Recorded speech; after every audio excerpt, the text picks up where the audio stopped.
Jezebel ఎలా ఉంటుందంటే అందంగా ఉంటుంది, బ్యూటిఫుల్ గా ఉంటుంది, మేకప్ వేసింది, ఓ కింద నుంచి పైకి మంచి గిట్టంగా దగదగలాడిపోయి బట్టలు వేసింది.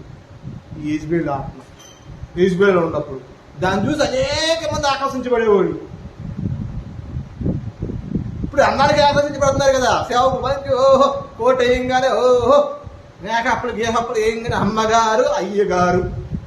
యెజబెల్ పెట్టిన వాళ్ళు, ఈ యెజబెల్ పెట్టిన ఆత్మ ఏం చెప్తే అయ్యే చేస్తారు. వీళ్ళలో తినొచ్చు అంటే తినేస్తారు, వాళ్ళు లొట్టలేసుకుని. తిరగందర బాబు క్లినిక్ రాసుంటే ఆహా వీడికి ఈ వాక్యాలు కనపడవు.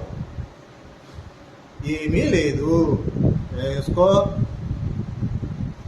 ఖచ్చితంగా ఈ యెజబెలు బోధలు అనుసరించిన వారు, ఈ యెజబెలు చెప్పిన విధంగా చేసిన వారు, ప్రకటన గ్రంథం 2:20 ప్రకారం చేసిన వాళ్ళందరూ ఎక్కడికి వెళ్తారు? మారు మనసు పొందకపోతే, చూస్తున్నాడు దేవుడు, మారు మనసు పొందకపోతే డైరెక్ట్ గా యెజబెల్ ఆత్మ దగ్గరికి.